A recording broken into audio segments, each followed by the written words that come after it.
you guys, I'm like real nervous. Like real nervous. Partially move up. Is that what you said? Is this better? So sorry. I just want to start telling you I'm real nervous. I don't know, were any of you here for Sex Files last year? So Sex Files last year was actually my first StorySlam in person. And I know, you weren't all there or anything, but like, I killed it, right? Like, it was real good. And I kind of didn't expect that. And I got a lot of great feedback, and I kept coming, and I've really been enjoying First Person Arts, all the StorySlams. This shit's awesome. Keep coming back. And then, so I'm friendly with one of the First Person Arts employees, Neil, and for the past 5 months, once or twice a month, he's been hitting me up and been like, just so you know, Sex Files is coming up again, September 20th. Make sure you bring something. And that's a lot of pressure, Neil. But I figured it out, don't worry about it. I did spend a lot of time trying to figure out what I was gonna do. I've had a lot of weird sex, so I was like, I'll find something back in the archives. And then I realized that truly the best story that I have to tell you guys tonight is the strife of being a 32-year-old sexually active woman who has never had an orgasm. That is not what I was expecting. Anyway, let's roll it back a bit. I'm mentally ill. So not sure if y'all noticed, but you would have eventually. And I've always been mentally ill, always. When I was born, my mother handed newborn Molly to her best friend to meet her. And her friend, her name's Margaret, picked me up and goes, "There's something wrong with this one." And she was right. So what happened, basically the main contributor as to why I cannot come is I was put on SSRIs. I was prepubescent. I had no fucking chance.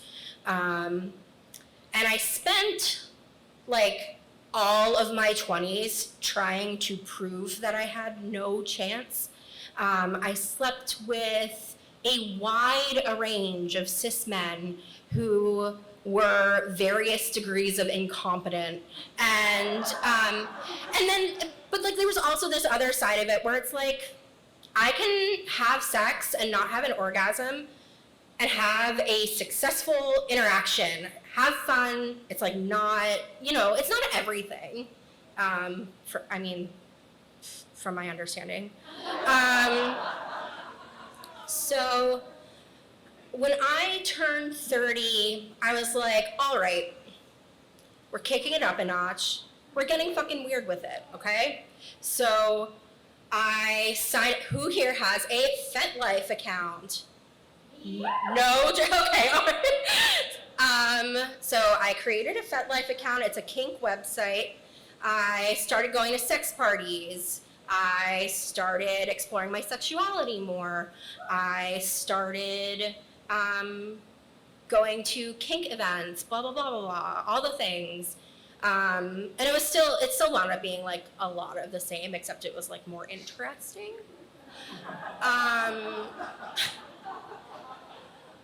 Yeah. But eventually doing all of that led me to this woman named M, who was, she was great. I mean, she was the most beautiful creature I've ever seen. I didn't know anyone who looked or acted like her. She was kind and patient, and I was like, put some time into it. I've never had a partner, and girl, I see you. sorry. I said I was nervous, right? So eventually, we started working on it. It was like our mission. We were like, that was it. It was graduation day. We were trying to make it happen. We would do things like, what was the temperature of the house that day? Or like, what time of day are you more likely to come? And where is the moon in Capricorn, or whatever things lesbians do? And and eventually I was like, oh, like this is gonna happen at some point. And my first thought was, I realized it was gonna happen. I was like, I am going to, oh, I'm sorry, I'm telling this story backwards. Yes, okay, we were gonna do it. We were getting there. And then at some point we were like so close, like so close. And afterwards I just sort of like fumbled around and I said, that's okay, but it's not as good as my past StorySlam story. And she was like, okay. So we kept working towards it, and then eventually it happened. We reached there, it happened, thank you. It happened once. Still counts, but it happened, and my first thought after I came for the first time was, God damn it, this girl ruined my fucking story. Thank you.